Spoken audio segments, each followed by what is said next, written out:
Thank you for joining us for another episode of USATF's Journey to Go Zone podcast. I'm your host, Eric Kennard, joined with co-host Wallace Spearman the Great and the 200-meter specialist, Kenny Bednarek. Yes, sir. How you doing, sir? I'm good. How are you? We'll get right into it, man. I heard you had a different upbringing into running. Wallace, shed some light on that. You're the historian over here, man. You know you're a little older, you're a little more seasoned. Yeah, he called you ancient. He did, huh? Oh no, wait. You know, I'm good. I'm all right. I'm still alive.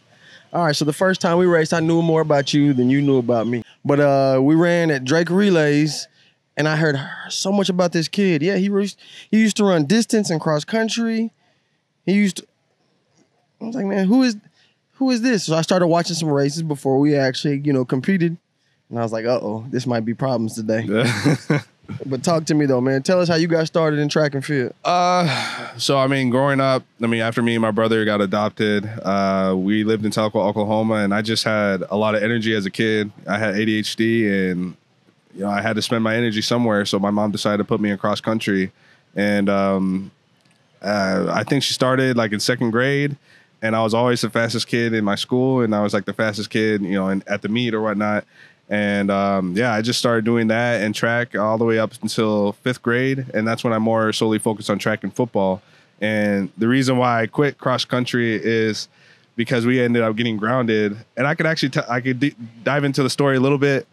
But basically in my fifth grade year, my mom gave me and my brother a little bit more freedom. And she was like, okay, you can walk to church. And we're like, okay, cool. So we went to church, did mass, all that stuff. And then we went back. And then I realized, I think we were around the block, but we were by a ditch that kind of went into our neighborhood. And I was like, oh, crap, I forgot my jacket.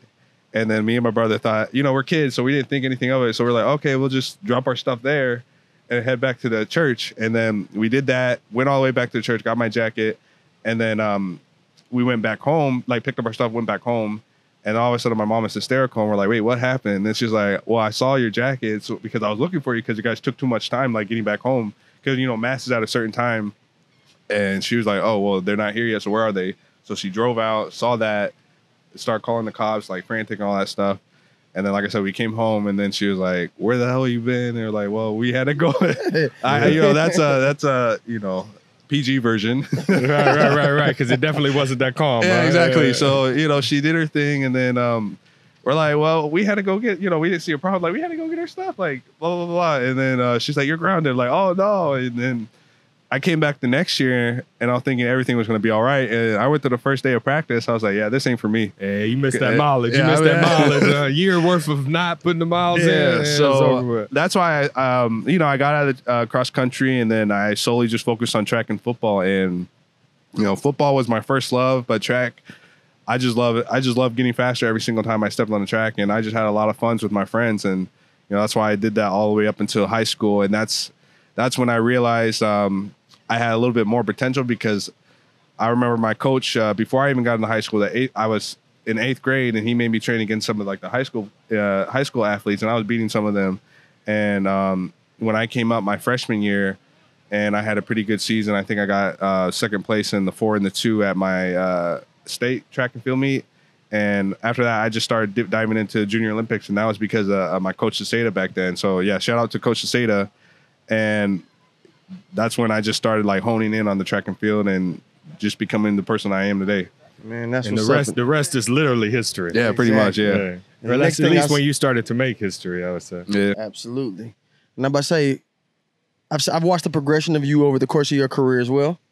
You were very quiet when you first started running. I don't think you said too much. And even last year, whenever I was kind of watching and checking on you, and this year it seems like you're coming to your own, and you're a lot more. Looks like you're enjoying it a lot more than you were before. Yeah, I would say. The first year when it will be even before that, when I met you at Drake, I was not that talkative because, like I said, I'm an introvert. So if I don't really know you, I'm not going to say anything. So, but then once you start talking to me, then I open up a little bit. But then once we start getting to know each other more, then I open up even further. Yeah, because that's not the Kenny I met. Yeah. I met him in Doha. What were we? Doha 2019? 2020? No. Which Last one? year, Doha Diamond League. And you started immediately grilling me about the business of the sport. And We started getting right into it. He met that really concerned me. Yeah. So, yeah, just over the last few years. And I also think it was part of, I came from JUCO, And then I went to the pro scene, and I know most of the athletes come from NCAA, so I literally came into the sport like I don't even know who any of these people are. So that's why I guess in a way I kind of felt like an outsider. So I just kind of did my own thing, and then like I said, over the few years, just learning the sport itself, because I didn't really know much about the sport itself because I was just a kid that was just having fun. And just this year I'm having a lot more fun. I feel like, last year and the year before that with the injuries, I just added a little bit too much pressure on me. And yeah, just this year I'm having a blast. And that's why I'm more open, more talkative, more relaxed, more calm. And with that, I'm just going to run way faster than I have been. It was like 50 degrees at Drake Relays. And I'm over here, they're like, hey, man, mentor this kid, man, he's going to be great. But so I'm going to talk to him. I'm like, dude ain't going to talk to me. Right. So then he whoops my and then doesn't talk to me. I was like, oh, no, sir. You going to talk to me? You're going to talk to me. I remember I was talking to you. I was like, man, I'm nervous. And they're like, why are you nervous? Exactly. But then the first thing I did is when okay, I'm against the pros. So then the first thing I looked is up your name. So I was like, well, who is this? Oh, he ran this? And then in my head, I'm like, he's about to run that on my head. No, brother. Not that cold. Just like I said, I'm having a lot more fun this year. And that's why I just have a brighter smile and just chilling. Well, it's good to see that you're enjoying yourself, bro. Yeah. Sure. I'm going straight left field. I'm going to ask you a question that you've been asked before, but we just going to mix it up. You ready? Yeah. You had your car get stolen? Yeah, I did. On camera, right? On camera? Honestly, that was my fault. I mean, for me as a type of person, I'm a little bit carefree. And I'd be like, oh, nothing's going to happen to me until it happens. So I left my keys in my car. And Hold on. You left the keys. You left the keys in it's Challenger. Yeah, I did. The Hellcat? No, not a Hellcat. It's just the standard, but I souped it up. The body kit, right? Yeah, the body kit, the wide body kit, clinch. Yeah, they needed that. Had some rims on it. Yeah, nice rims, new exhaust, all that stuff. I mean, I wanted to go with the Hellcat, but when I signed my contract and I met Dennis, he was helping me out with like trying to find a vehicle. And I was like, man, maybe I should get this. He's like, nah, I don't think you should get that as your first car. I was like, yeah, you're right. Let me just get the lower end model. Then in the future, I can do whatever I want. So you fast on the track and off the track then? Yeah, for so sure. how did you get the car back? Did you like chase him down or did you? Well, so my girl was like, go follow him. I said, well, I don't know if they're strapping or not. So let me just call the cops. So I called the cops. They did their thing. And I'm going to say they weren't really that helpful. So then I borrowed my friend's car because when it got stolen, I was actually at a physio appointment, which is my friend as well. So I was like, hey, can I borrow your car? He's like, yeah. So I had a tracking device with my keys. So I knew like the direction they were going. So I followed them and then I went all the way to St. Petersburg. And after that, I was like, I don't know where it is. And then I found out they found out that I had the air tag on it. So they threw it out. And then after that, I just basically put something on social media. And I think what really helped me was a woman texting me. She's like, hey, you got Uconnect in that car. And I forgot about it because I had it enabled the first year I had the car. And then after that, I was like, I don't really need it. So then I was like, oh, shoot, like you're right. So I resubscribed my subscription. And then after that, that has a tracking device like within the car itself. Right. And then the cops called me like an hour later and they're like, hey, we found your vehicle in Clearwater. That's some apartment complex. How far away is that from where you actually live? That's like an hour and a half. Oh, they got straight on the highway there. Yeah, they literally got straight on the highway and just started zooming. So the crazy thing is that I thought they were going to take the car apart for parts. Yeah. Because that's what people were telling me. So I was like, thinking about, oh, man, I messed my car. I was like, oh, they probably stripped it. I was like, oh, holy. Like, having horror stories and all that stuff. So they found it at apartment complex. And then they had a whole, like, fake license plate. And I was like, well, that's kind of dumb because eventually they're going to figure out whose car that is. Because I'm the only one in the area within the hour that has a body kit like that. Because I got that body kit imported from Germany. And they imported it to a place in Miami. And I was like one of the first customers a few years back. Yeah. So, yeah, like they got that. And then the first thing I was like, well, can you give me the location? And they're like, no. And I said, but it's my car. Like, and then, like, well, we obviously don't want you to take matters in your own hands. So I was like, okay, that makes sense. But that's how I eventually got my car. And then did somebody get arrested or did you just get the car back? No. So my initial question when they found it, I said, well, do you know who did it? And they're like, no. And I was like, well, can you wait and see like who's about to, get in the car? They're like, no, because we don't want to risk the chance of them trying to run away with your car, high speed chase, and then crashing it. I said, okay, that makes sense, but they can't get away with it. Right. And then they ended up doing the fingerprints. And honestly, I didn't think it was going to work. But then, like, I would say 3 months. No, actually, it was way longer than that. But recently, he called me like 3 months ago, and he was like, "Hey, good news! We found the person that did it, and it was a kid that was like 21 years old, 22 years old." So my mindset was like, "Okay, maybe if it's a teenager, I'll be a little bit more lenient." But as soon as I heard he was like 20 plus, I was like, "You're going straight to jail." Throw the book at him. Yeah. So I have 2 more questions for you too. I know Eric's gonna hop in here at some point as well. So my bad, E. We good. All right. I recently was at a USOPC Media Summit that you attended. And you did some interviews there, and I got to learn a lot more about you by listening to you conduct these interviews.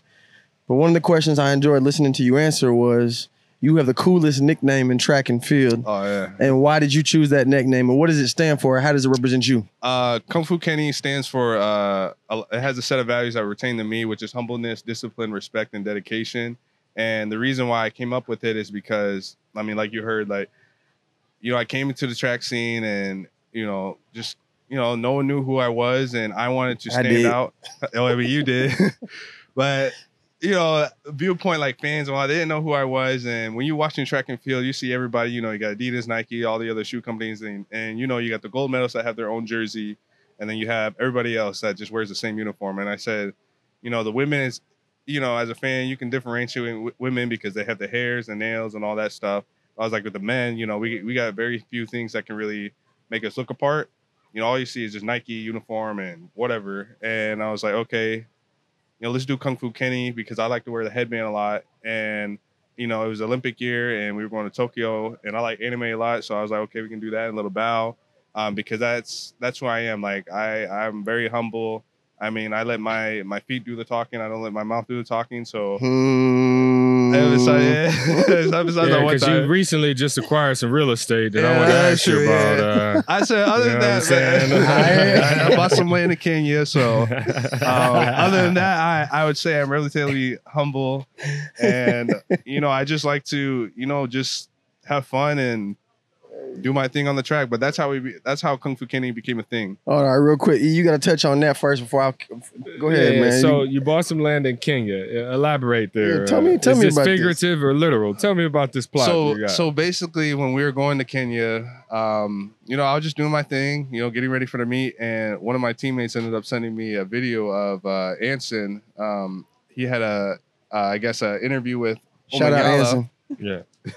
He had an interview with Omanyala, and I was like, okay, that's no big deal. And then I watched it, and it was just like, I heard you have superpowers in Kenya, and he was basically like, yeah, like I don't believe anybody can come into my country and beat me. Yeah. And then I was like, he was like, we take care of our lands. It's a big no. And I was like, oh, okay, well, when I win, I could just say this. Yeah. Because I already came in the race like I'm gonna win. Because I'm a competitor. It doesn't matter what anybody says. So me and my girl were just talking, and it was just like, yeah, when I win, just say I bought land in Kenya, and I'm not that much of a shocker, but it was premeditated though. Yeah, but it was hard though. I'm not gonna lie. You loaded the clip on that one. Huh? He asked me about it. He's like, I didn't get it. Did you actually buy land? He's like, that was stupid. And I told him, he's like, oh man, like that's actually nice. That was clever. I knew everybody was gonna love that. And I mean, like I said, I came in the race and I was like, I'm gonna win this. Third time's a charm, because I went there last year, got beat. The year before that, I think I was coming back from injury, and I was like, I'm coming in with a different mentality, and I'm about to win it all this year. Speaking of injury, really quickly as well, I want you to talk about that. So overcoming adversity, and I realized going into a big year, you had an injury while moving, and had a little setback there. So do you mind talking about that? Letting people know? I mean, last year I had a hamstring injury, and that just came from kind of overtraining. But I really think that in the year 2022, when I had the moving incident and I dropped something on my foot, I basically fractured the side of my toe. And it's kind of crazy because it was something so small. It affects so much. And just dealing with that was very hard. I had to take 2 months off. And just cram everything in within a month and a half just to get ready for the year. And we ended up getting the job done. But honestly, just like going through that, I just realized how much I actually love the sport. And I also realized how much of a competitor I am, because like when I came back that year and I still won a silver medal, I was just kind of like, well, if I can do this under these circumstances, then I can do anything. It was just, sad. It was bad that I got the injury last year, because, you know, after the year of 2021, I haven't been able to really build off of what I did that year. So in my mind, I'm like, I haven't really even gotten started yet. I mean, everybody's doing their thing now, but you know, I know how the sport is. Like, what have you done for me lately? But it's like y'all don't realize that I haven't really done anything yet because I haven't been able to do anything yet. So yeah, just back-to-back years, just injured. It just showed that I have a lot of grit and I can get the job done under any circumstances. And the man was walking around barefoot. I'm talking like barefoot. Yeah, threw me off. My physio, we believe in grounding, so I kind of just followed his footsteps with that. And also just after fracturing my toe, that's when I actually started the most because it's like, okay, strengthening the feet, the bottom of the feet, and it's helped out a lot. I'm also just trying to prevent bunions too because, you know, the shoes be cramping our feet in so much. So that's pretty much why you'll see me walking barefoot every now and then. I saw him at in Florida. He's going Miramar. Into the warm-up track, Miramar, barefoot. I'm like, hold on. Hold on now. You know, you get ridiculous with it now. I get it. But the thing is, like, I've done it since I've done it for 2 to 3 years now. Like, the bottom of my feet, bulletproof. Like, yeah. I know if one of you guys walk barefoot everywhere, you'll be like, a little sensitive. But for me, it can be scorching hot, and I'll step on the road and I won't feel it. This one here, I'm from the country, boy. Oh, yeah, I'm from the country. That boy we on that barefoot gang too. He got them rock soles. You talked a little bit about, you know, obviously humility and you being humble, and also you know, your work ethic. You jumped in a few quarters this year. Earlier this season. Read my mind. That's exactly where I was going. Talked a little Cash Money about how fast you thought you was gonna run out there. I saw the video. Yeah. You know, I tuned in a little bit. I mean, I haven't trained for the 4, but every single time I step into it, you know, I want to break my PB because I haven't ran it since you know, JUCO. I ran it after JUCO, but I haven't trained for it since JUCO. Yeah. But yeah, I pretty much just got into it this year because what is your PB to? I'm sorry. 44.73. And yeah, so I'm like, okay, I'm way faster than I am now, but in my mind, I got to be a little bit realistic. Like, okay, I haven't actually trained for it, so I got to be realistic on what I'm going to do. But also in my head, I'm like, you know, screw limits. But yeah, I just did it just because I haven't ran in a while, and I know it's very helpful for me to build that speed endurance in the 200 and the 100. And yeah, that's why I did it. I just want. That just goes into your range, though, right? Yeah, exactly. Because we talked to some of your other competitors that have talked about their versatility and what they can do. Yeah. Somebody said they could run 19.5. You'll probably see that later if you tune in and check it out. So you ran 44, you ran 1968, and then 989 in the 100. Yeah. Now, I said there's very few people who have actually run sub 10, sub 20, and sub 45. I'm trying to join that group that runs 43 though.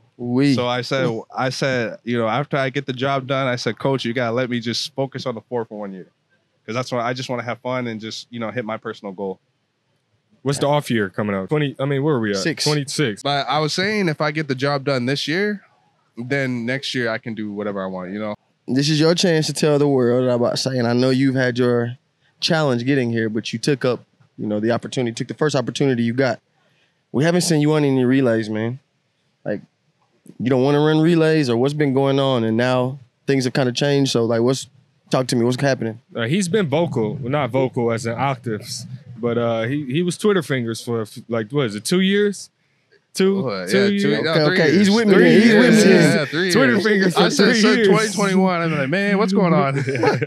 But yeah, as you already know, that I felt like I was, you know, I had a right to be on the team. I proved myself in the year of 2021, and there was a lot of complications that year. Where'd you finish in the 100 that year? I finished 4th. So my mindset was, hey, you finish. I mean, my coach told me saying, hey, you get top, you know, 3, you know, you're in, but, you know, obviously be a competitor.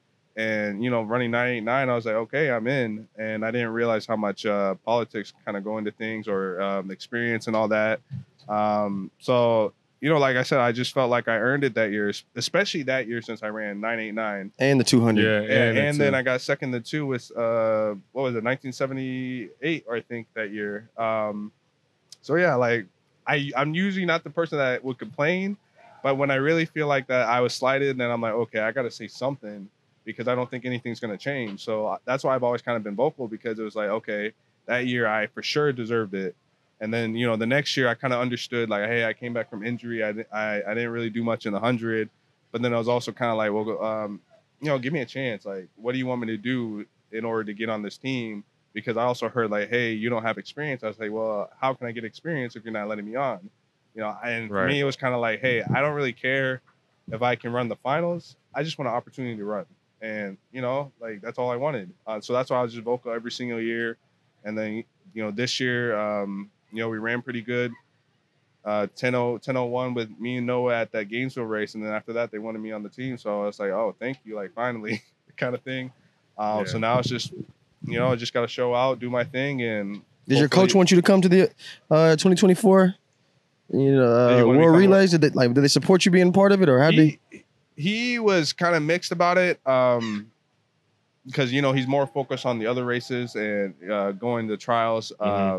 So initially he wasn't really for it, but then we ended up convincing him like, hey, like this is good. And then in my mind I'm like, well, if I decline now, I'm never gonna get in. Right. So yeah, like at the end of the day, we said, hey, we're going. He's like, okay, cool. Like now we just have to take off a few meets, LA or New York or whatever, and we're just trying to figure out that situation. But yeah, like he's cool with it now, and it's just time to ball out. All right, we're gonna put you on the spot, boss. I'm gonna go ahead and let you have it. You are running a 4x1. You choose 3 of your teammates, but they have to be American. They could have been from any era. Who are you running with? And Green Machine's watching. So I would have me, Coleman, Justin, and then I would say Tyson. Now, who's running what leg? Coleman first, me second, Justin third, Tyson last. What? Can I make a suggestion to you? Yeah, you might need to flop those. Yeah, I might need to flop that? Yeah, switch Tyson and Gat. All right, Tyson okay. Tyson and then Gat, yeah. All right. And I got one more relay question for you then. We're going to go ahead and get this started. You ready? What? You, Noah, Arion, Courtney, 200-meter runners versus Christian, Fred. Who else you want to put in there? All right, put your training partner in there. Throw Kyrie in there. No. I'm about to say, about who made the team last year in the 100? Our top 100-meter runners versus our top 200-meter runners. Who wins the 4x1? Who wins? JT was on that team. We do. Y'all do? Yeah, easily. See, y'all had. I'm not gonna say. Trayvon. We add Trayvon too. So yeah, Fred, Trayvon, Christian, and then it's up. We can put JT in there. I'm saying us.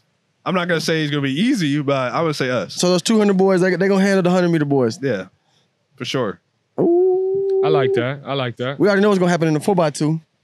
Yeah. But what about a 4x? Oh, matter of fact, we're putting Michael Norman in there just for versatility reasons.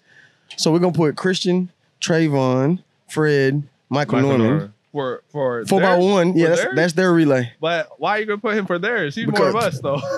Because now we're gonna take that same team and put them on 4x4. Who wins that? Versus y'all. For a 4x4. Yeah. Oh my gosh, us. Oh my gosh, yes. You heard that, Fred? Yeah, I don't know if Trayvon can run no 4x4. That's what I'm saying. You got to remember, Christian and Trey. He split 40 in college. What? He split 40 in college.